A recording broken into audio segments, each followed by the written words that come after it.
সবাইকে স্বাগত জানাচ্ছি আরআইএল অ্যাঙ্গেল চ্যানেল স্কয়ার বা নিবেদিতদের সম্প্রতিকে। আমি সোনিয়া হক আপনাদের সাথে আছি। দর্শক, আজকে আলোচনার বিষয় রেখেছি বড় বাজেট বাস্তবায়ন কিভাবে, এবং এই বিষয়টি নিয়ে কথা বলতে আজকে আমার সাথে স্টুডিওতে যুক্ত হয়েছেন অর্থনীতি বিশ্লেষক মাজেদুল হক, তিনি যুক্ত আছেন আমার সাথে। আমার সাথে যুক্ত হয়েছেন গবেষণা প্রতিষ্ঠান র্যাপিডের চেয়ারম্যান ডক্টর আব্দুর রাজ্জাক। দুজনকেই স্বাগত জানাচ্ছি। এবং বলছিলাম যেমনটা যে বড় বাজেট বাস্তবায়ন কিভাবে, আমি আলোচনাটা ডক্টর আব্দুর রাজ্জাককে দিয়ে এই আলোচনাটা শুরু করতে চাই। অনেক বড় বাজেট, সকলেই বলছে 9,30,000 কোটি আমরা শুনেছিলাম সবকিছু মিলিয়ে। অনেকগুলো চ্যালেঞ্জ আছে। এই সরকার নতুন মানে এই সরকারের এই মেয়াদে ক্ষমতা নেওয়ার পরপরই, দেশ পরিচালনার দায়িত্ব নেওয়ার পরপরই নানা রকমের বৈশ্বিক একটা অস্বস্তিকর পরিবেশের মধ্যে পড়তে হয়েছে সরকারকে। তো সবকিছু মিলিয়ে এত বড় বাজেট বাস্তবায়ন কিভাবে, চ্যালেঞ্জগুলো কি কি, আপনি কি মনে করেন ডক্টর আব্দুর রাজ্জাক? ধন্যবাদ। প্রথমে আপনার অনুষ্ঠানে আমাকে আমন্ত্রণ জানানোর জন্য। যে বাজেটের কথা আমরা আলোচনা করছি এখন, এবং এটা আমাদের সামনে অত্যন্ত পরিষ্কার যে বিএনপি তারা প্রায় 20 বছর পরে ক্ষমতায় আসার পরে এবং গণতান্ত্রিকভাবে নির্বাচিত হয়ে আসার পরে প্রথম বাজেট, কাজে সেখানে প্রত্যাশা অনেক বেশি। বাজেটে কতগুলো ভালো দিক আছে তা বলি, যেহেতু আপনি চ্যালেঞ্জের কথা জানতে চেয়েছেন। বড় বাজেটের আকার, কিন্তু মনে রাখতে দেখুন, যদি আমি জিডিপির শতাংশ হারে চিন্তা করি, এই বাজেটটা হবে 13 থেকে 14 ভাগের মধ্যে একটা সংখ্যা। এই দিক থেকে চিন্তা করলে এটা মোটেও বড় বাজেট না। কিন্তু পৃথিবীর যদি অন্য দেশগুলো দেখেন, উন্নয়নশীল দেশ, তারা অন অ্যাভারেজ গড়ে 25-26% অফ জিডিপি তারা কিন্তু তাদের বাজেট করে। এটা আমি একটু বলে রাখলাম আপনার দর্শকদের জন্য। হ্যাঁ, তো সুতরাং ওই দিক থেকে চিন্তা করলে বড় বাজেটটা আমাদের জন্য এই কারণে যে আমাদের রাজস্ব আদায়ের সক্ষমতা কিন্তু সেরকম নাই, এবং বাজেট যে বাস্তবায়ন করার যে চ্যালেঞ্জ, আমাদের এরকম বড় বাজেট বাস্তবায়নের অভিজ্ঞতা খুব সীমিত। তে যেটা বললাম, বড় বাজেট বড় সংখ্যার আড়ালে আমি কয়েকটা অস্বস্তিকর জিনিস দেখতে পাই। প্রথমটাকে আমি বলতে চাই যে মনে হচ্ছে যে নীতিদ্বন্দ্ব এই বাজেটে প্রতিভাত হয়েছে। আমি একটু পরে ব্যাখ্যা করব। আমি সংশয় দেখতে পাই, আমি দেখতে পাই অনিশ্চয়তা এবং যথেষ্ট পরিমাণে ঝুঁকি। এখন যদি আপনি অনুমতি দিলে এই চারটা জিনিস আমি খানিকটা এলাবোরেট করতে পারি। অবশ্যই। প্রথমটা বলেছে হচ্ছে নীতিদ্বন্দ্ব। দেখেন, আমাদের অর্থনীতি একটা তো মূল্যস্ফীতির চাপ তো আছেই, এবং মূল্যস্ফীতির চাপ আছে বলেই সরকার কিন্তু এখনো সুদের হারটাকে অনেক বাড়িয়ে রেখেছে। উদ্দেশ্য কি? উদ্দেশ্য হচ্ছে সুদের হার বাড়ানোর মাধ্যমে ডিমান্ড কমিয়ে ইনফ্লেশনটাকে কন্ট্রোল করা। আপনারা জানেন, ইকোনমিস্টরা বলে থাকেন এটা কন্ট্রাকশনারি মনিটারি পলিসি। ইনফ্লেশন যদি আমাকে নিয়ন্ত্রণে আনতে হয়, তাহলে কন্ট্রাকশনারি মনিটারি পলিসির সঙ্গে ফিসকাল পলিসি, মানে সরকার কত খরচ করছে, সেটাকে সুসংহত করাটা জরুরি। তার মানে সুদের হার বাড়িয়ে আমি একদিকে যেমন মূল্যস্ফীতিকে নিয়ন্ত্রণ করার চেষ্টা করছি, আপনি গাড়ি চালাচ্ছেন ব্রেকে পা দিয়ে গতি নিয়ন্ত্রণ করছেন, আবার বেশি খরচ করার বড় বাজেট দিয়ে আমি আবার এক্সেলারেটর পা দিয়ে বেশি জোরে যাওয়ার চেষ্টা করছি। ফলে যেটা হচ্ছে পলিসি সিগন্যালিংটা কিন্তু রং হচ্ছে, এবং এটা যে দ্বন্দ্ব, এই দ্বন্দ্ব কিন্তু আমাদের নীতি নির্ধারকদের কিন্তু আগামী দিনে এটা অ্যাড্রেস করতে হবে। মানে একটা অপরের বৈপরীত্যে চলে যাচ্ছে, একটা বৈপরীত্যে চলে যাচ্ছে। এইটা একটা প্রথম আমি ইস্যু দেখি। তারপরটা বলেছে যে সংশয়টা কোথায়? সংশয়টা হচ্ছে আমাদের চিরচরিত যে ভয় যে NBR, national board of revenue, তারা তো এই রাজস্ব আদায় করতে পারবে না, সক্ষমতা নাই। এবং এই বছরে তাদেরকে যে টার্গেট দেওয়া আছে, চলতি অর্থ বছর যেটা চলছে, সেখানেও তারা কিন্তু রেভিনিউ, তাদের যে টার্গেট দেওয়া ছিল সেই লক্ষ্যমাত্রা থেকে তারা অনেক দূরে। কাজেই আপনি আরও তাদেরকে অতিরিক্ত লক্ষ্যমাত্রা দিচ্ছেন। প্রশ্ন হচ্ছে এটা তারা পারবে কিনা, এটা হচ্ছে সংশয়ের ইস্যু জায়গাটা। তারপর আমি বলবো যে আমি দেখি অনিশ্চয়তা। বাজেটের মধ্যে সরকার অনেক ভালো কিছু বলার চেষ্টা করেছেন, কিন্তু সবগুলো হচ্ছে, অনেক কিছু হচ্ছে পলিসি ডাইরেকশনস। আমি এটা করতে চাই, 10টা জায়গা প্রায়োরিটি দিয়ে আইডেন্টিফাই করা হয়েছে, কিন্তু বাংলাদেশ যে জায়গায় সবসময় দুর্বল সেটা হচ্ছে এগুলোকে বাস্তবায়ন করা। যদি সেটা আমরা না করতে পারি, আমরা হয়তো দেখতে পারবো না যে প্রাইভেট সেক্টরে কি চাঙ্গাভাবে আসবে, আমরা কি দেখতে পারবো যে আমরা যথেষ্ট পরিমাণে কর্মসংস্থান করতে পারবো কিনা। এই দুটো জায়গায় আমার কাছে মনে হয় যে আমাদের সেই সংশয়টা থেকে যাচ্ছে, যেটাকে আমি বলছি অনিশ্চয়তা। তারপরে আছে ঝুঁকির জায়গাটা হচ্ছে দুইটা। একটা হচ্ছে আমাদের আভ্যন্তরীণ ক্ষেত্র থেকে ঝুঁকি, সেটা আছে। যেমন সবচেয়ে বড় ঝুঁকি কি বাংলাদেশে ব্যাংকিং সেক্টরের যে ক্রাইসিস, তাই না? আপনি এত বড় বাজেট দিলে এবং সরকার যদি ব্যাংকিং সেক্টর থেকে বেশি হারে ঋণ করে সেই বাজেট বাস্তবায়ন করতে চায়, আপনাকে অবশ্যই একটা সাউন্ড ব্যাংকিং সিস্টেম থাকতে হবে। এখন আমরা যে ব্যাংকিং সিস্টেমের মধ্যে এখন যাচ্ছি, যেখানে যে আমাদের নন পারফর্মিং লোনস আছে প্লাস অন্য যে ঝুঁকি, এই ব্যাংকিং সেক্টর যদি ভালো করে পারফর্ম না করতে পারলে ব্যাংকগুলো তো তো ফাঁকা হয়ে যাবে। হ্যাঁ, এই বাজেট তো আপনি বাস্তবায়ন করতে পারবেন না। আর ঝুঁকির আরেকটা ডাইমেনশন হচ্ছে যে বিদেশি যে অবস্থা আমরা দেখতে পাচ্ছি, আমাদের যে বাণিজ্য সম্পর্ক, সেখানে মার্কিন যুক্তরাষ্ট্রের ট্যারিফের ইস্যু আছে, বিশ্ব বাণিজ্য এখন অসম্ভব ঝুঁকির মধ্যে আছে। আরেকটা জিনিস দেখেন, ঝুঁকি ইন্টারন্যাশনাল এইড আর্কিটেকচার, যেটাকে আমরা বলি যে দেশগুলা যে ফরেন এইড দেয়, আমাদের যারা পার্টনার আছে, হ্যাঁ, ট্রেড পার্টনার, ডেভেলপমেন্ট পার্টনার, তারাও কিন্তু এখন যথেষ্ট পরিমাণে এইড বাজেটকে কাটিল করছে, কমিয়ে দিয়েছে। সেই সময়ে আমরা চাচ্ছি যে বেশি বেশি করে বিদেশি ঋণ আমরা গ্রহণ করতে যাচ্ছি, তাহলে সেখানেও কিন্তু ঝুঁকি আছে। এই যে বৈশ্বিক অবস্থা এবং দেশের আভ্যন্তরীণ ক্ষেত্রে বিশেষ করে ব্যাংকিং সেক্টরের মধ্যে আমি ঝুঁকি দেখতে পাচ্ছি। এই চারটা মূল বিষয় আমি আবারও ফিরে আসবো ডক্টর আব্দুর রাজ্জাক। আমি মাজিদুল হককে যুক্ত করে নিই আলোচনাতে। বাজেট ঘোষণা হওয়ার পর কিংবা বাজেট উত্থাপন করার পরই আমরা প্রত্যেকে দেখা যায় যে আমরা সেই সরকারি টিভি চ্যানেলটির দিকে তাকিয়ে বসে থাকি যে আসলে কি হচ্ছে বাজেটে। কারণ পরবর্তীতে কালকে থেকেই আমরা দেখব যে বিভিন্ন জিনিসের যে দাম সেটা ঊর্ধ্বমুখী, মানে বাড়তে শুরু করেছে। প্রথম প্রশ্নই যেটা আসে যে কতটুকু জনবান্ধব হলো বড় বাজেট, জনবান্ধব কতটুকু হয়েছে, আপনার বিশ্লেষণ কি বলছে? জি দেখুন, যে স্যার যে কথাটা প্রথমে বললেন, আমি সেটা সারাদিনই বলতেছিলাম যে পলিসি কনফ্লিক্ট রয়েছে, একটা পলিসির সাথে আরেকটা পলিসি সাংঘর্ষিক, এবং জনবান্ধব বাজেট, জনগণের যে প্রত্যাশা, সেই প্রত্যাশা এই বাজেট কতটুকু পূরণ করতে পারবে এবং পারবে কিনা, এটার উপরে ডিপেন্ড করতেছে যে পলিসিগত বিষয় এক। দ্বিতীয় নম্বর কথা হলো যে জনগণ চেয়ে আছে যে অর্থনৈতিক স্বস্তি পাওয়ার জন্য, কিন্তু আমরা তেলের দাম তো বাড়িয়েছি 1 মাসে 2 বার। প্রথমবার বাড়িয়েছি, এটা বৈশ্বিক সংকট ছিল, এটা আমরাও বুঝতে পারছি যে বাড়ানো দরকার, আমরা বাড়িয়েছি। দ্বিতীয়বার আবার ইলেকট্রিসিটির দাম বাড়ানো হয়েছে। তাহলে এই দুইটা পণ্য বাড়ানো মানে হচ্ছে যে সব জায়গাতেই একটা প্রভাব পড়া। কিন্তু মানিটারি পলিসিতে আমরা বলছি যে মানি ফ্লো আমি বাড়াবো না, আমি শক্ত হাতে ধরে রাখছি, মূল্যস্ফীতি আমি কন্ট্রোল করব। কিন্তু দেখা যাচ্ছে যে কিছু কিছু দেশের সাথে আবার আমরা চুক্তি করছি, সেখান থেকে কৃষি পণ্য নিতে হবে, সেখান থেকে জ্বালানি পণ্য নিতে হবে, কম্পেয়ার টু আদার কান্ট্রিজ সেখানে দাম বেশি। ইউক্রেনের গমের থেকে মার্কিন যুক্তরাষ্ট্রের গমের দাম বেশি, তোলার দাম বেশি ভারতের তোলার দাম থেকে। তাহলে আমরা মানিটারি পলিসি বলছি যে এটা সংকোচনমূলক, এটা হচ্ছে যে, এবং অন্য পলিসিতে আমরা বলছি আমরা যখন আমদানি করতেছি বেশি পণ্য বেশি দাম দিয়ে, তাহলে তো এটার প্রভাবও তো মার্কেটে পড়ছে, তাই না? এখন বিষয়টা হলো যে মূল্যস্ফীতি নিয়ন্ত্রণ করার জন্য আমরা নানা উদ্যোগ গ্রহণ করছি, কিন্তু কোনো পলিসি কাজ হচ্ছে না।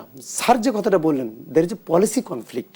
কারণ কোনো সময় ফিসক্যাল পলিসির সাথে মানিটারি পলিসি, মার্কেট পলিসি কখনো সমন্বয় ছিল না।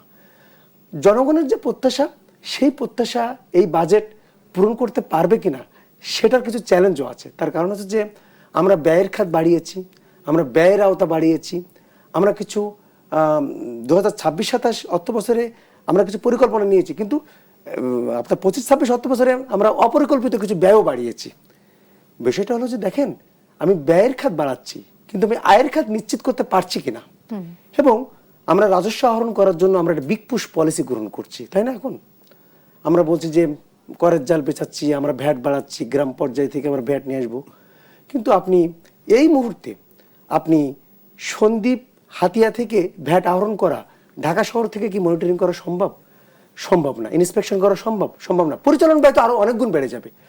সরকার যে সিদ্ধান্ত গ্রহণ করেছে এটা আমরা সাধুবাদ জানাই, কিন্তু এটার ফলাফল তো আপনাকে 3 বছর 4 বছর 5 বছর পরে দিবে। আজকে কর জিডিপি অনুপাত বাংলাদেশে 7%, ভুটানে 25-26%। ভুটানে কি কোনো সমুদ্র বন্দর আছে? নাই। আজকে আমরা কোনো সমুদ্র বন্দরকে আমরা কাজে লাগাতে পারছি না।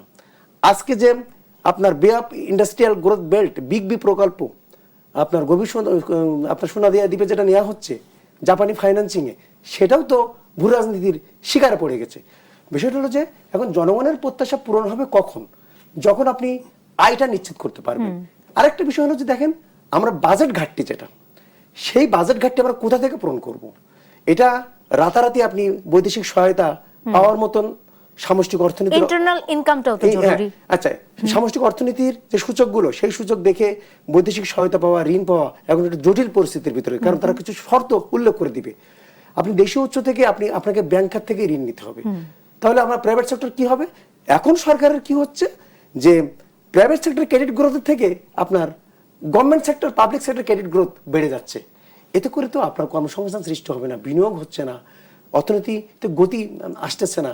তাহলে আরেকটা কথা আমি আপনাকে বলি, সেটা হচ্ছে যে অর্থনীতি এখন উচ্চ মূল্যস্ফীতি বিরাজমান, নিম্ন প্রবৃদ্ধি, কর্মসংস্থান নাই, আপনার জ্বালানি সংকট রয়েছে, জ্বালানি নিশ্চয়তা নাই, শিল্প কারখানা বন্ধ হয়ে যাচ্ছে, তাহলে তো কর্মকাণ্ড বাড়ছে না।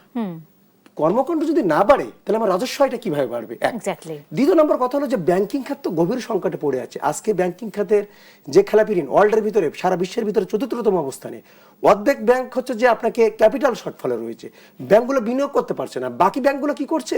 যেগুলো সাউন্ড আছে সেগুলো হচ্ছে যে আপনার ট্রেজারি ম্যানেজমেন্টের মাধ্যম দিয়ে তারা প্রফিট করছে, তারা বিনিয়োগ করছে না, তারা রিস্ক নিতে চাচ্ছে না। এখন বিষয়টা হলো যে আপনার ব্যাংকের যে প্রাইম কাজ, সেই প্রাইম কাজ থেকে কিন্তু এখন ব্যাংকগুলো দূরে সরে আছে, যেগুলো সাউন্ড ব্যাংক। তাহলে অর্থনীতিতে এখন তো আপনার ফান্ডিং হচ্ছে না, আপনার ইনভেস্টমেন্ট ফ্লো হচ্ছে না, প্রাইভেট সেক্টর ক্রেডিট গ্রোথের এই অবস্থা। তাহলে খেলাপি ঋণ আদায় হয় না। এবং দেখেন, নতুন সরকারের কাছে আমাদের একটা প্রত্যাশা ছিল কি জানেন? জনগণের প্রত্যাশা ছিল যে ব্যাংকিং খাতে একটা খুব দ্রুত সুশাসন ফিরে আসবে, কারণ এটা নিয়ে অনেক দিন ধরেই আমাদের সমালোচনা চলছে। এবং ব্যাংকিং খাতের যে নাজুক অবস্থা, যে খেলাপি ঋণ উদ্ধারের কোনো মহাপরিকল্পনা কিন্তু এই সরকারের কাছ থেকে আমরা দেখিনি। আপনার অ্যাসেট ম্যানেজমেন্ট কোম্পানি গঠন করার কথা ছিল। আহসান ইসমত যখন গভর্নর ছিল তখন কিন্তু উনি মনিটারি পলিসিতে আমি দেখেছি যে অ্যাসেট ম্যানেজমেন্ট কোম্পানি গঠন করার একটা লক্ষ্য নিয়েছিল, সেটা কিন্তু এখন অন্ধকারে চলে গেছে। বিষয়টা হলো যে জনগণের প্রত্যাশা কখন পূরণ হবে? আপনি অর্থনৈতিক গতিশীলতা আনেন, আপনি সাধারণ মানুষকে আপনি ক্যাশ সাপোর্ট দিচ্ছেন, প্রতি মাসে ক্যাশ সাপোর্ট দেওয়ার আপনি লক্ষ্য নিয়েছেন, কিন্তু ক্যাশ সাপোর্ট দিয়ে তো একটা জাতিকে আপনি বছরের পর বছর চালাতে পারবেন না, ওই সক্ষমতা তো আমার অর্থনীতি নাই। দ্বিতীয় নম্বর কথা হলো যে দেখেন, আপনি যাদেরকে ক্যাশ সাপোর্ট দিচ্ছেন তাদেরকে আপনি অর্থনৈতিক কর্মকাণ্ডের সাথে যুক্ত করেন, অর্থনৈতিক কর্মকাণ্ড বাড়ান, দেশি বিনিয়োগ বাড়ান, বিদেশি বিনিয়োগ আকর্ষণ করেন। এই বিষয়গুলোকে আপনাকে খুব দ্রুত। আমি মাজিদুল হক আবারও আপনার কাছে ফিরে আসবো। আমি একটু ডক্টর আব্দুর রাজ্জাককে, এই যে অভ্যন্তরীণ আয় বা আয়ের উৎস বাড়ানোর ক্ষেত্রে যে বিষয়টি কথা বলা হলো, যে সেখানে যদি আমরা উৎসটা না বাড়াতে পারি, আয়টা কোত্থেকে আসবে, ইনকামটা কোত্থেকে আসবে? তো সেক্ষেত্রে আমাদের চিনি কলগুলো বহুদিন ধরে বন্ধ, জুট মিলসগুলো বহুদিন ধরে বন্ধ, এবং এই আমরা জানি যে পাট সোনালী আঁশ বাংলাদেশের, এবং এটির চাহিদা রয়েছে সারা বিশ্বে, দেশ এবং দেশের বাইরে। সেটি নিয়ে কোন রকমের উদ্যোগ কি সরকার নিতে পারতো কিনা বা নিতে পারে কিনা, যে অভ্যন্তরীণ আয়ের উৎসগুলোকে বাড়ানোর জন্য, বা আপনার দৃষ্টিতে অন্য কোনো উৎস আছে কিনা? প্রথমে দেখুন, আমরা যেরকম একটা অর্থনীতি তৈরি করেছি, সেই অর্থনীতিতে কি সরকারের খুব বেশি রোল আছে? যে সরকারের বাজেটের পরিমাণ হচ্ছে জিডিপির মাত্র 13 ভাগ। পৃথিবীতে খুব সম্ভবত 2টা বা 3টা দেশ আছে যারা আমাদের থেকে কম সরকারি ব্যয় করে। তো সেরকম একটা অর্থনীতি থেকে সরকার বেশি কিছু করতে পারে না। অনেক সময় ইকোনমিস্টরা আপনাকে এটাও বলবে যে সরকার খুব বেশি কিছু করতে চাইলে হিতে বিপরীত হওয়ার সম্ভাবনা থাকে। বাংলাদেশে যে আমরা কম ট্যাক্স আমরা দেই বা বলি যে ট্যাক্স জিডিপি রেশিও কম, সেভাবে যদি বলি, এইটার কিন্তু একটা বেনিফিট কিন্তু পেয়েছে প্রাইভেট সেক্টর।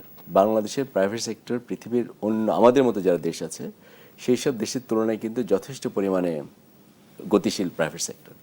বাংলাদেশে যা ইনভেস্টমেন্ট হয় তার 75 ভাগ আসে হচ্ছে প্রাইভেট সেক্টর থেকে। কাজে এই জিনিসটা হচ্ছে অনেকটা এরকম যে বাংলাদেশের সাফল্য কোথায় যাবে এইটা অনেকখানি নির্ভর করবে, সিংহভাগ নির্ভর করবে প্রাইভেট সেক্টরে কি আছে। এই প্রাইভেট সেক্টর ভালো করছিল, কিন্তু এখন তার একটা স্থবির অবস্থার মধ্যে দিয়ে যাচ্ছে। এটার একটা প্রমাণ হচ্ছে, আপনি যদি দেখেন যে গত 10-12 বছরে, তখন আমরা দেখেছি যে আমাদের যে ম্যানুফ্যাকচারিং সেক্টরের যে গ্রোথ, ম্যানুফ্যাকচারিং সেক্টর মানে শিল্প থেকে যে আয় হয়, সেটা প্রত্যেক বছর 10% হারে বেড়েছে, যেটা গত 3-4 বছরে কমেছে, এবং এখন এই চলতি বছরে খুব সম্ভবত এটা 3 ভাগের থেকে কম হবে আর কি। তাহলে প্রশ্ন হচ্ছে যে এই প্রাইভেট সেক্টর সে তার গতি কেন হারালো? এটা হচ্ছে আপনার মূল প্রশ্ন হবে। কাজে সরকার কতখানি আয় তৈরি করবে, হ্যাঁ সরকারের বাজেট তো সীমিত, ওইটুকুর মধ্যে যেটুকু আছে সম্ভাবনা, এখন প্রাইভেট সেক্টর কত তাড়াতাড়ি তাকে আমরা রিভাইভ করতে হবে, সেটা হচ্ছে আমাদের জন্য সবচেয়ে বড় চ্যালেঞ্জ হয়ে যাচ্ছে। এখন এখানে অনেকগুলা ইস্যু ছিল, একটা হচ্ছে কোভিডের সময় থেকে এটা শুরু হয়েছে, তারপরে আমরা যথেষ্ট কম সময়ের মধ্যে মূল্যস্ফীতি কিন্তু ট্যাকেল করতে পারি না। মূল্যস্ফীতিকে যদি আমরা নিয়ন্ত্রণের মধ্যে না আনি তাহলে সেখানে কয়েকটা সমস্যা। প্রথম সমস্যাটা হয় তখন সরকার মূল্যস্ফীতিকে কন্ট্রোল করার জন্য সুদের হার বাড়িয়েছে, যেটা আমরা আলোচনা করলাম। এই সুদের হার বাড়ানো মানে হচ্ছে প্রাইভেট সেক্টর কিন্তু তার মতো করে তখন সে লোন দিবে না, বিকজ তার খরচ অনেক বেশি। এই এক নম্বর কারণ। দ্বিতীয় কারণ হচ্ছে যদি আমার মূল্যস্ফীতি অনেক দিন ধরে বেশি থাকে, আমাদের সবার কিন্তু রিয়েল ক্রয় ক্ষমতা কমে গেছে। তো রিয়েল ক্রয় ক্ষমতা কমে যাওয়া মানে কি, মানে হচ্ছে প্রাইভেট সেক্টর থেকে আমি জিনিস কিনেন, সেই জিনিসের ডিমান্ড কমে গেছে। এরকম একটা মার্কেটে তখন কিন্তু প্রাইভেট সেক্টর নতুন করে ইনভেস্টমেন্ট নাও করতে চাইতে পারে। হ্যাঁ, এটার সঙ্গে যোগ হয়েছে বৈশ্বিক ক্ষেত্রে আমরা যেসব বিড়ম্বনা দেখছি, নতুন চ্যালেঞ্জ দেখছি, জিও পলিটিক্যাল কম্পিটিশন আছে, এবং অ্যাট দ্য সেম টাইম মার্কিন যুক্তরাষ্ট্রের ট্যারিফ পলিসির যে আমরা ইম্প্যাক্ট দেখেছি। তো সব কিছু মিলে বিশ্ব বাজারে একটা অস্থিরতা তৈরি হয়েছে।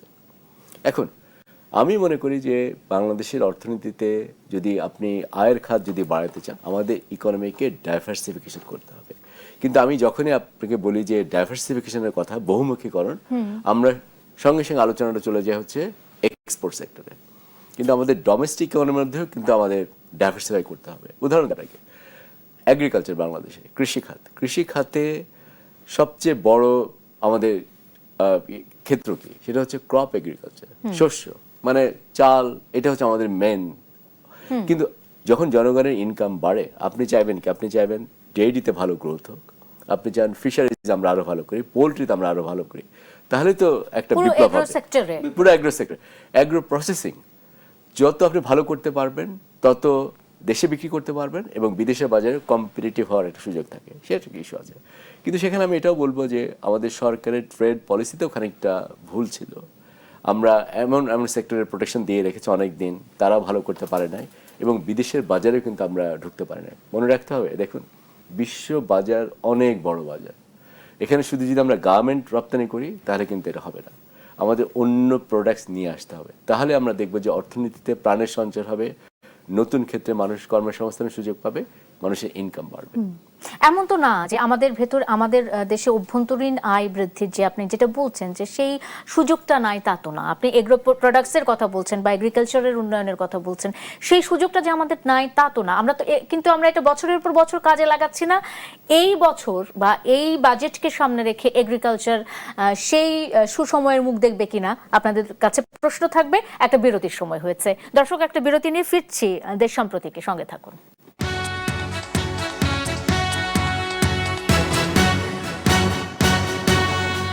বিরতির পর স্বাগত আরেকবার, দেখছেন দেশ সাম্প্রতিক, নিবেদন করছে আরআই অ্যাঙ্গেল চ্যানেল স্কয়ার বার। আমি সোনিয়া হক আপনাদের সাথে আছি। দর্শক, আজকে আলোচনার বিষয় রেখেছি বড় বাজেট বাস্তবায়ন কিভাবে, এবং এই বিষয়টি নিয়ে কথা বলছি অতিথিদের সাথে। এর মধ্যে আমার সাথে মাজিদুল হক, অর্থনীতি বিশ্লেষক, তিনি যুক্ত আছেন। আমি আলোচনায় ফিরে যেতে চাই। মাজিদুল হক, অর্থনীতি পুনরুদ্ধারের যে বিষয়টি বলা হচ্ছে, যে চ্যালেঞ্জের কথা বলা হচ্ছে, সরকার এই বাজেট দিয়ে সেটা কতটুকু বাস্তবায়ন করতে পারবে বলে আপনার মনে হচ্ছে? দেখেন, যে অর্থনৈতিক পুনরুদ্ধারের সাথে যে খাতগুলো জড়িত সেটা হচ্ছে শিল্প খাত, কৃষি খাত, ব্যাংকিং খাত, সর্বোপরি আর্থিক খাতগুলা। এখন আপনার একটা অর্থনীতিতে, উন্নত বিশ্বের অর্থনীতিতে আপনার ব্যাংকিং খাতের পাশাপাশি আপনার স্টক মার্কেট সাপোর্ট দেয়, বন্ড মার্কেট সাপোর্ট দেয়, বিমা খাত সাপোর্ট দেয়, non banking financial sector support দেয়, মানে প্রাইভেট সেক্টরে শিল্পকে সাপোর্ট দেয়। দুঃখজনক, বাংলাদেশে একমাত্র এত বছরও স্বাধীনতার পরে শুধু আস্থা অর্জন করেছে ব্যাংকিং খাত, তারপরেও এটা এই আস্থাটা চলে গেছে রিসেন্টলি, তাই না? মানে প্রাইভেট সেক্টরের মধ্যে কি শুধু ব্যাংকিং খাতটাই পড়ে? মানে বাংলাদেশের প্রাইভেট সেক্টরের ভিতরে তো আপনার মিডিয়া হাউস থেকে শুরু করে, শিল্প থেকে শুরু করে, এসএমই সেক্টর থেকে শুরু করে আপনার হাজার হাজার শত শত আপনার সেন্টার রয়েছে, খাত রয়েছে। কিন্তু আপনার অর্থনীতি পুনরুদ্ধার করার জন্য তো অনেক খাত রয়েছে। আপনার এসএমই খাত কন্ট্রিবিউশন করছে না, জিডিপিতে 24-25% কন্ট্রিবিউশন করছে, ব্যাংকিং খাত করছে, আপনার নন ব্যাংকিং ফাইন্যান্সিয়াল ইনস্টিটিউশন করছে। কিন্তু মানুষ যেটা নিয়ে সব থেকে চিন্তা করছে এবং মানুষ যেটা ভালো দেখতে চাই চোখের সামনে, সেটা তো একটা হচ্ছে আর্থিক খাত। তাহলে সরকার যদি এই আর্থিক খাতকে আপনার সুশাসন নিশ্চিত করতে না পারে, এই আর্থিক খাতকে যদি আপনার স্বচ্ছতা নিশ্চিত করতে না পারে, তাহলে কিন্তু সামনের দিনে অর্থনীতি এগিয়ে যাওয়ার সম্ভাবনা খুবই কম। এক, দ্বিতীয় নম্বর কথা হলো যে আমাদের দেশের আর্থিক খাতগুলো যেটা হয়েছে সেটা হচ্ছে যে রাষ্ট্রায়ত্ত ব্যাংকগুলো কি হচ্ছে, রাষ্ট্রায়ত্ত ব্যাংকের আপনার তো অর্থনীতি পুনরুদ্ধার করার জন্য রাষ্ট্রায়ত্ত ব্যাংকও অনেক কন্ট্রিবিউশন আছে। আপনার যে হাজার হাজার বিলিয়ন ডলার দিচ্ছে, এক্সপোর্ট ডেভেলপমেন্ট ফান্ড দিচ্ছে, তাদের তো অবদান আছে। অধিকাংশ রাষ্ট্রায়ত্ত ব্যাংকগুলোর ক্যাপিটাল শর্টফল কেন? রাষ্ট্রায়ত্ত ব্যাংকগুলোর দায়িত্ব কারা ছিল? সরকারই তো ছিল। তাহলে সরকার যেখানে ব্যর্থ হচ্ছে, তাহলে বেসরকারি মালিকানা যে ব্যাংকগুলো, তারা তো সুযোগ পাইলেই তো তারা ফান্ড বের করবে। রাষ্ট্রায়ত্ত ব্যাংকগুলো তো বেশিরভাগই এখন মানে একদম দুর্বল হয়ে পড়ে আছে, তো সেখানে তো অর্থের ঘাটতি, তো তরল সংকট এবং রয়েছে। ক্যাপিটাল, এবং তাদেরকে ক্যাপিটাল সাপোর্ট দিতে হচ্ছে বছরের পর বছর। আজকে বাজেটে যেটা হলো যে 40,000 কোটি টাকা রাখা হয়েছে যে দুর্বল ব্যাংকগুলোকে সবল করার জন্য। আমার কাছে তো মনে হচ্ছে না এই ব্যাংকগুলো সবল হবে 15-20 বছরে। বাংলাদেশের আপনার ইতিহাসে তো এটা বলে না, বাংলাদেশে যে বিগত সালে যে ট্রেন্ড, সেই ট্রেন্ড তো বলে না কোনো ব্যাংক সাকসেস হয়েছে। আমরা তো দেখেছি এক সময়, বাজিতুল হক আমি একটু যুক্ত করি, যে এর পূর্ববর্তী সরকারের সময় এক সময় নিয়ম করা হলো যে প্রত্যেকটা দুর্বল ব্যাংকে 2-3টি প্রাইভেট ব্যাংক সাপোর্ট দিবে। তো সেই ক্ষেত্রে কি কোনো উন্নয়ন হয়েছিল? না, কোনো আপনার আর্থিক খাতে আপনার অবজারভার বসাক আর যাকেই বসাক না কোনো আর্থিক খাত কিন্তু আপনার পুনরুদ্ধার হয় নাই। এখন আপনি যে প্রশ্নটা করলেন যে আমরা পুনরুদ্ধার কিভাবে করব, সরকার সাপোর্ট দিচ্ছে, এই সাপোর্ট কিন্তু দিতে থাকবে। এই টাকাটা কাদের? ট্যাক্স পেয়ার মানি। আপনি বিদেশি আপনার দেশের অর্থনীতি এখন ঋণ নির্ভর অর্থনীতিতে পরিণত হয়ে গেছে। আপনি অনেকগুলো প্রকল্প হাতে নিয়েছেন, যে প্রকল্পগুলো এক্সপেক্টেড রিটার্ন দিচ্ছে না, ইকোনমিক রিটার্ন দিচ্ছে না, টাইমলি রিটার্ন দিচ্ছে না। যে প্রকল্পগুলো নেওয়া হয়েছিল আগে প্রজেকশন করে অ্যাসেসমেন্ট করেছে তার রিটার্ন দিবে, কর্ণফুলী টানেল রিটার্ন দিচ্ছে না। আরেকটা বিষয় হলো দেখেন, বাংলাদেশে আমাদের বাজেটারি অন্তর্গত সেটা হচ্ছে যে বার্ষিক উন্নয়ন কর্মসূচি। এই যে বার্ষিক উন্নয়ন কর্মসূচি নিয়ে কিন্তু নানা ধরনের সমালোচনা হচ্ছে। এবার কি সেই সমালোচনা থাকবে? মানে কি ধরনের সমালোচনা সেটাও একটু শুনতে চাই। রাজনৈতিক সরকার আপনার কাছ থেকে শুনতে চাই। দেখেন, আগে কিন্তু সমালোচনা ছিল এমপিদের ইচ্ছাপূরণ প্রকল্প ছিল। তো এমপিদের ইচ্ছাপূরণ প্রকল্প, এটা অনেকগুলো প্রকল্প করা হয়েছে। নির্বাচনের আগে তারা বলেছে যে আমি এখানে স্টেশন করে দেবো, ট্রেন থামবে, কিন্তু এখন ইন্টারসিটি ট্রেন এখানে থামতেছে না, কারণ ইন্টারসিটি ট্রেন 2 কিলোমিটারের ভিতরে তো স্টেশন করলে থামবে না। অনেকগুলো স্টেশন করা আছে, থামতেছে না। আপনার অনেকগুলো রেল ট্র্যাক করা আছে, সেখানে ট্রেন চলতেছে না। এই প্রকল্পগুলো তো বিদেশি ঋণ নিয়ে করা, চীন থেকে ঋণ নিয়ে করা, অনেক দেশ থেকে ঋণ নিয়ে করা। কিন্তু এই আপনাকে তো আমাকে রিটার্ন আসতে হবে, তো সেই রিটার্ন তো বাংলাদেশ দেখতেছে না। খুব দুঃখজনক একটা ঘটনা এগুলা। এবং আজকে আমরা অনেক বড় প্রকল্পগুলোর ভিতরে পদ্মা ব্রিজ প্রকল্প করেছি, পদ্মা ব্রিজের উপরে আরেকটা প্রকল্প করেছি, রেল লাইন প্রকল্প করেছি। আমি কিন্তু বার্ষিক উন্নয়ন কর্মসূচির অন্তর্ভুক্ত যে আমাদের ভুলগুলো কোথায়। পদ্মা ব্রিজে রেল লাইন প্রকল্প করেছি চায়নার অর্থায়ন নিয়ে। এই প্রকল্পগুলো কি শুধু 500 লোকজন ট্রেনে খুলনায় যাতায়াত করবে, বেনাপোল যাতায়াত করবে, এটা কি রিটার্ন আসবে কখনো? না। এই প্রকল্প থেকে আপনার রিটার্ন কখন আসবে? যখন রিজনাল কানেক্টিভিটি হবে, আঞ্চলিক বাণিজ্য বাড়বে। আপনার ভারতের সাথে, নেপালের সাথে, মিয়ানমারের সাথে যখন বাণিজ্য চলবে, ট্রান্স এশিয়ান রেলওয়ে নেটওয়ার্ক এটার সাথে যখন যুক্ত হবে, তখন আপনি রিটার্ন পাবেন। BBIN motor vehicle agreement, Bangladesh, Bhutan, India, Myanmar যে মোটর ভেহিকল এগ্রিমেন্ট, এটা যখন এক্সিকিউশন হবে, তখন এই পদ্মা ব্রিজ প্রকল্পের আপনি রিটার্ন পাবেন। পদ্মা ব্রিজ প্রকল্প আপনি ট্রেনে 500-200 জনকে নিয়ে যাচ্ছে একটা ট্রেন, এটা কি রিটার্ন? না।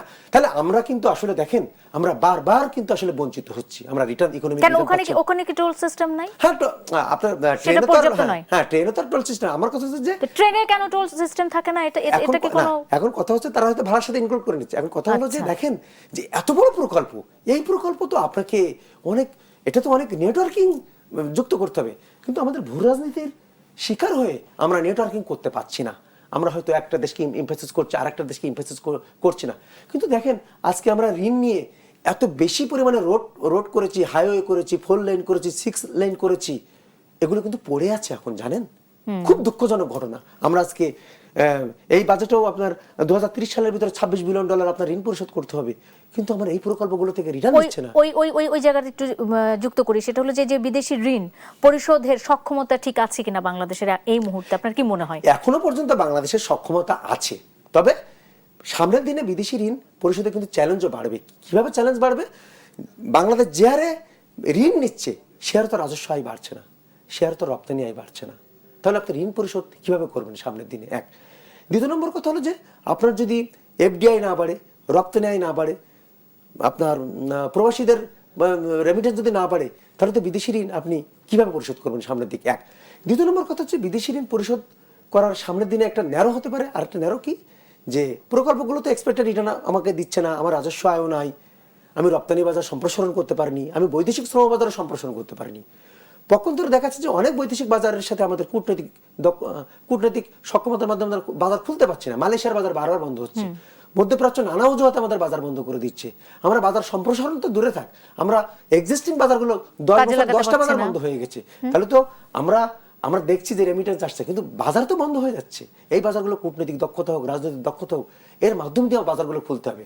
আরেকটা বিষয় হলো, দেখেন বাংলাদেশে এখন একটা সিঙ্গেল প্রোডাক্টের উপরে আমরা ডিপেন্ড করছি, সেটা হচ্ছে রপ্তানি আয় ডিপেন্ড করছি, সেটা হচ্ছে আরএমজি সেক্টর।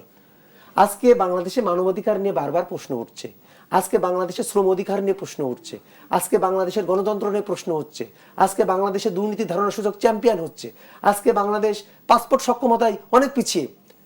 হঠাৎ করে তো আপনার মার্কিন যুক্তরাষ্ট্র এই বাজার বন্ধ করে দিতে পারে, ইউরোপিয়ান ইউনিয়নের এই বাজার বন্ধ করে দিতে পারে। এখন জিএসপি এলডিসি গ্রাজুয়েশনকে কেন্দ্র করে আমরা কি কি চ্যালেঞ্জ হাতে নিচ্ছি, এই অর্থ বছর আমরা কি কি প্রস্তুতি গ্রহণ করছি, এই প্রস্তুতি এখনই গ্রহণ করা উচিত। কারণ আমরা তো খুব খুব বাজেভাবে আমরা ব্র্যান্ডেড হচ্ছি। আমি মাজিদুল হক একটা বিরতি নেই, এবং আসলে কি কি উদ্যোগটা এখন সরকারের নেওয়া উচিত সেই বিষয়ে আপনার পরামর্শ জানবো একটা ছোট্ট বিরতির পরে। দর্শক, আরেকটা বিরতি নিয়ে ফিরছি দেশ সাম্প্রতিকে, সঙ্গে থাকুন।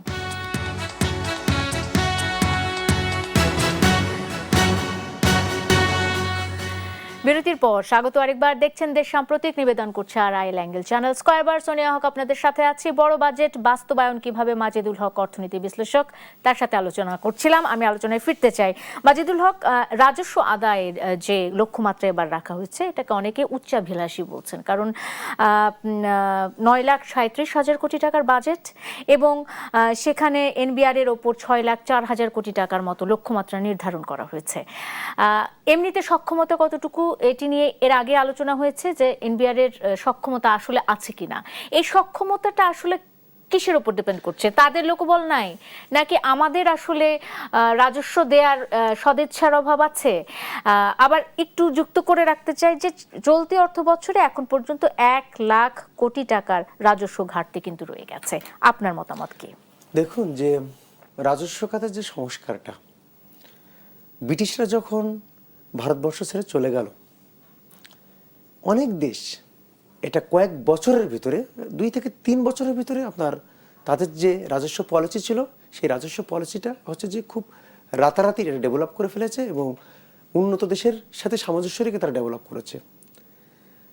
বাংলাদেশেও এটা পুরাতন আমলের আইন কানুন ছিল, সেখানে এটা আপনার ভ্যাট আইন হলো 1992-তে, এটি ইমপ্লিমেন্ট হলো 2012 সাল থেকে। এরপরে আপনার আইন হলো, কর আইন হলো হচ্ছে যে আপনার 2023-এ এসে। এত বছর ধরে অধ্যাদেশ ছিল, অর্ডিন্যান্স ছিল। আমরা আসলে সারা পৃথিবীর ভিতরে বাংলাদেশ রাজস্ব আয়ে পিছিয়ে। এই পিছিয়ে যাওয়ার আমি বলবো যে অন্যতম কারণ হচ্ছে রাষ্ট্রের ব্যর্থতা, আমি বলবো। কারণ আপনাকে তো সংস্কার কাজে মন দিতে হবে। আপনার এদেশের মানুষ কর ফাঁকি দিতে চাই, এদেশের মানুষ কর অব্যাহতি চাই, ট্যাক্স হলিডে চাই, যুগের পর যুগ চাচ্ছে। কিন্তু এর ভিতর দিয়ে কৌশল অবলম্বন করে কিভাবে আমি কর ফাঁকি কমাবো, সেই বিষয়গুলো তো আমাকে এতদিন ধরে দেখতে হতো। এক। দ্বিতীয় নম্বর কথা হলো যে আইএমএফ বহু বছর ধরে বলছে যে জাতীয় রাজস্ব বোর্ডের সক্ষমতা বাড়ানোর কথা, সংস্কার করার কথা। এবারও যখন অন্তর্বর্তী সরকার যখন সংস্কার করতে গেল, নানা আন্দোলন শুরু হলো। মূল কথা হলো যে দেখেন, যে এটাকে আসলে অটোমেশনে নিয়ে যেতে হবে। ট্যাক্স রিসিভার, ট্যাক্স পেয়ারের ভিতরে কোনো সম্পর্ক থাকবে না, কোনো পরিচয় থাকবে না। এটাকে খুব দ্রুত ইমপ্লিমেন্ট করতে হবে, এই ধরনের কর্মকৌশল। আরেকটা হলো যে রাজস্ব আহরণ আমরা দশকের পর দশক নির্ভর করেছি পরোক্ষ করের উপরে, প্রত্যক্ষ করের উপরে না। সারা পৃথিবীতে যাদের কর জিডিপি অনুপাত বেশি, তারা কিন্তু প্রত্যক্ষ করের উপরে রাজস্ব আহরণ বৃদ্ধি করেছে। এখন হঠাৎ করে যখন আপনি বলছেন 1,00,00,000 টাকা তো 2025-26 অর্থ বছরের শর্টফল রয়েছে, হঠাৎ করে জাতীয় রাজস্ব বোর্ড যেটা করে শর্টফলকে আপনাকে লক্ষ্য পূরণ করার জন্য আপনার আমদানি শুল্ক বাড়ায় দিচ্ছে, আপনার অ্যাডভান্স ইনকাম ট্যাক্স নিচ্ছে। এখন যারা ট্যাক্স দিচ্ছে তাদের উপরে প্রেশার পড়ছে, যুগের পর যুগ, দশকের পর দশক। এতে করে যারা অনেস্ট ট্যাক্স পেয়ার তারা কিন্তু নিরুৎসাহিত হয়ে যাচ্ছে। এক, দ্বিতীয় নম্বর কথা হলো যে আমরা খুব বিগ পুশ দিতে অভ্যস্ত। যারা ট্যাক্স দিচ্ছে তাদের যে ফাইলটা 95 সালের ফাইল বের করা হয়, ফাইল বের করে আবার অডিট করা হয়। ওই মানুষটা কিন্তু শত কোটি টাকা ট্যাক্স দিয়েছে 10 বছরে, তার 95 সালে হয়তো একটা মিসম্যাচ থাকতেই পারে, কাজ করতে গেলে মানুষের ভুল হবে। তার ওই ফাইল টান দিয়ে তাকে অডিট ইন্সপেকশন নিয়ে তাকে নাজায়েল করা হচ্ছে। ভিয়েতনামে কিন্তু এটা নাই। অনেক দেশগুলোতে আপনাকে যে ইন্সপেকশনের নামে যে নাজায়েল করা, সেটা কিন্তু বাংলাদেশের মতন নাই। এই ধরনের প্র্যাকটিস থেকে আমাদেরকে দূরে সরে আসতে হবে। আরেকটা বিষয় হলো যে সরকার চাচ্ছে যে একটা বিগ পুশ দেওয়ার মাধ্যম দিয়ে আমি রাজস্ব বাড়াবো। মূল কথা হলো দেখেন, আমরাও রাজস্ব দিতে চাই না, আমরাও কর দিতে চাই না। কেন চাই না? কারণ আপনি যে করটা দিচ্ছেন ওইভাবে আপনি সেবাও পাচ্ছেন না। আপনি আজকে যে কোনো মোড়ে দেখেন কি পরিমাণে ট্রাফিক, আপনি উল্টা ভাবে রিক্সা চলছে। 1500 সিসি গাড়ি যে ট্যাক্সটা দিচ্ছে, সেই ট্যাক্সটা কি আজকে আপনি অটোরিক্সা দিচ্ছে? তাহলে অটোরিক্সাকে তো আপনি ওই পথে নামিয়ে দিয়েছেন, ওই রাজপথেই অটোরিক্সা চলছে। তাহলে যে 1500 সিসির গাড়ি সে ট্যাক্স দিচ্ছে তো 35,000 টাকা, তাহলে সে তো নিরুৎসাহিত হয়ে যাচ্ছে। তাহলে যারা ট্যাক্স পেয়ার, যারা ট্যাক্স দিচ্ছে, যে সমস্ত যানবাহন যারা, তাদেরকে আসলে সার্ভিস ফ্যাসিলিটিটা দিতে হবে। আরেকটা বিষয় হলো দেখেন যে ট্যাক্স রিটার্ন দেওয়ার প্র্যাকটিসটা আমাদের দেশে নেই। আপনি 5 টাকা ট্যাক্স বেশি দিতে পারেন, এটা অটোমেটিক রিফান্ড হওয়া উচিত। বাংলাদেশে এই কালচারটা কখনো গ্রো করে নাই। এই কালচারগুলো গ্রো করতে হবে। আরেকটা বিষয় হলো যে আপনি অর্থনৈতিক কর্মকাণ্ড বাড়ান। আমার দেশে 18 কোটি ভোক্তা আছে। এই 18 কোটি ভোক্তার দেশে কর জিডিপি কেন বাড়বে না? আপনি ইনফ্লেশন কমিয়ে দেন, আপনার ভোগ ব্যয় বেড়ে যাবে, আপনার ভ্যাট আহরণ বেড়ে যাবে। সুতরাং আপনার ইনফ্লেশন তো কমছে না। ইনফ্লেশন তো কমছে না। আমার তো প্রথমে হাত দিতে হবে। এবারের অর্থবছরের অন্যতম চ্যালেঞ্জ হচ্ছে মূল্যস্ফীতি কমানো। কারণ মূল্যস্ফীতি আপনি না কমাতে পারলে তো একটা মানুষ আয় থেকে যখন ব্যয় বেড়ে যায়, সে তো আপনার ব্যালেন্স ডায়েট মেনটেন করতে পারে না, সুষম খাদ্য থেকে সে বঞ্চিত হয়। এই জাতি তো রোগাক্রান্ত জাতি হয়ে যাবে। আপনি একটা রোগাক্রান্ত জাতি দিয়ে আপনি কিভাবে $1 ট্রিলিয়ন অর্থনীতি নিয়ে যাবেন? আপনার বাংলাদেশে আছে জনসংখ্যা, এই জনসংখ্যাকে আপনি জনসম্পদে রূপান্তর করেন। সুতরাং ইনফ্লেশন থেকে, উচ্চ মূল্যস্ফীতি থেকে জনসংখ্যাকে, আপনার জনগণকে আপনি সুরক্ষা দিন। প্রান্তিক পর্যায়ে থেকে রাজস্ব আহরণের একটা কথা বলা হয়েছে, এটি কতটুকু সম্ভব?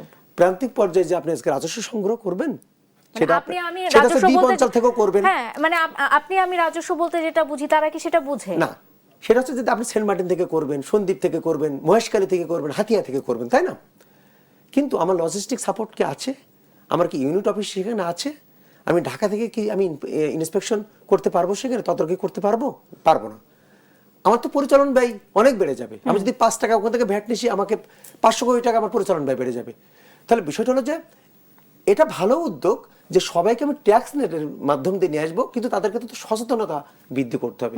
আমি কেন দিচ্ছি, আমি কি দিচ্ছি, এটার পরিবর্তে আমি ইন এক্সচেঞ্জ আমি কি পাবো, এটাকে তো রাষ্ট্র থেকে তাদেরকে বোঝাতে হবে। না হলে তো আরেকটা গণ আন্দোলন চলবে। জিডিপি বাড়ছে, কিন্তু তার সুফল কি পাচ্ছে মানুষ, মানে প্রান্তিক পর্যায়ের জনগণরা কি পাচ্ছে? জিডিপি $500 বিলিয়ন ছাড়ালো। এখন এখানে একটা কথা আছে, পৃথিবীর অনেক দেশ বাংলাদেশের থেকে কম জিডিপির দেশ আছে। কম জিডিপির দেশে যেভাবে জনগণ রাষ্ট্র থেকে যেভাবে সার্ভিস পাচ্ছে, কম জিডিপির দেশে যেভাবে শিল্পায়ন হচ্ছে, যেভাবে স্মার্ট হাইওয়ে হচ্ছে, যেভাবে মেট্রো রেল হচ্ছে, কম জিডিপি, এটা কম্পেয়ার টু বাংলাদেশের জিডিপির তুলনায় কিন্তু আসলে ওই ধরনের সেবা পাওয়া যাচ্ছে না। স্মার্ট লুক নাই, স্মার্ট ইন্ডাস্ট্রি নাই, স্মার্ট ইনফ্রাস্ট্রাকচার নাই, স্মার্ট রেল ফ্যাসিলিটিস নাই। আমার কথা হলো যে আমার জিডিপি বাড়ছে, কিন্তু সেই অনুযায়ী আমি স্মার্ট লুক কিন্তু পাচ্ছি না। পৃথিবীর অন্যান্য দেশ কিন্তু কম জিডিপির দেশ আরো স্মার্ট লুক করে ফেলাইছে, মালয়েশিয়া করে ফেলাইছে, তাই না? এখন কথা হলো যে জিডিপির প্রবৃদ্ধির সুফল প্রান্তিক জনগণ কেন পাচ্ছে না জানেন? কারণ বাংলাদেশের অর্থনীতি এল আকৃতির অর্থনীতি হয়ে গেছে। এল আকৃতির অর্থনীতিটা কি? যারা ধনী তারা অনেক ধনী হয়ে যাচ্ছে, যারা গরিব তারা অনেক গরিব হচ্ছে। আপনার বাংলাদেশের জাতীয় আয়ের 48% %10 মানুষের হাতে। বাংলাদেশ একটা অনেক বড় বৈষম্যের একটা দেশ হয়ে গেছে। এখানে সম্পদ বৈষম্য, এখানে ভোগ বৈষম্য, এখানে আয় বৈষম্য, প্রকার বৈষম্য। আমি আজকে বাজেটে বলছি, সরকার বলছে যে আমি গণতন্ত্র আইন নিশ্চিত করব, আমি ইনক্লুসিভ গ্রোথ নিশ্চিত করব, কিন্তু প্রান্তিক জনগোষ্ঠীকে তো ইনক্লুসিভ গ্রোথ আনার জন্য প্রান্তিক জনগোষ্ঠীকে জিডিপির সুফল পেতে হবে, জিডিপির সুফল পৌঁছায় দিতে হবে, সেখানে ইনক্লুড করতে হবে। ইনক্লুড করতে হবে। আমি একটা ব্রিজ করে রাখছি 2 গ্রামের ভিতরে, কিন্তু আমি রোড করিনি, তাহলে আমি ইনক্লুসিভ গ্রোথটা কিভাবে হবে, তার ইকোনমিক অ্যাক্টিভিটিসটা কিভাবে হবে? আছে বাংলাদেশে এখন অনেক ধরনের শত শত ব্রিজ এরকম কিন্তু পড়ে আছে। আরেকটা কথা হলো যে দেখেন, আমাকে বৈষম্য কমাতে হবে। সম্পদ কর এবার আরোপ করার কথা ছিল, সম্পদ কর যদি আরোপ করতে কিছুটা বৈষম্য কমতো। আমরা বারবার বলছি যে সম্পদ কর আরোপ করার কথা, তাহলে বিষয়টা হলো যে বাংলাদেশের কর অব্যাহতির পরিমাণ কমাতে হবে। কর অব্যাহতি সংস্কৃতি ছিল যুগের পর যুগ। যে ইন্ডাস্ট্রি একসময় চাইল্ড ছিল, সে কর অব্যাহতি পাইছে, ট্যাক্স হলিডে পাইছে, এখনো পর্যন্ত সে ট্যাক্স হলিডে চাচ্ছে। এটা বাংলাদেশের এই সংস্কৃতি থেকে বের হয়ে আমাদেরকে খুব স্ট্রং হতে হবে, ঠিক আছে? আরেকটা হলো যে কর বৃদ্ধি করার জন্য আমাকে খুব সফট থাকতে হবে। আপনি রাজস্ব জাতীয় রাজস্ব বোর্ডকে বা আপনার রাষ্ট্রকে খুব সফট কর্নার হতে হবে। আপনি ভিয়েতনামে সে যে সম্পদের ডিক্লারেশন দেয়, তাদেরকে নাজেহাল করে না, একদম জনগণের উপরে ছেড়ে দিছে। আপনি কতটুকু ট্যাক্স দিবেন, আপনি ডিক্লারেশন দেন না, একদম জনগণের উপরে। অসংখ্য ধন্যবাদ মাজিদুল হক, অনেকক্ষণ সময় আপনি দিয়েছেন এবং অনেকগুলো বিষয় আপনি স্পষ্ট করেছেন। আজকের মতো আপনাকে ধন্যবাদ জানাতে চাই। আর দর্শক যারা এতক্ষণ ছিলেন দেশ সাম্প্রতিকের সাথে, আপনাদেরও ধন্যবাদ। শুভরাত্রি।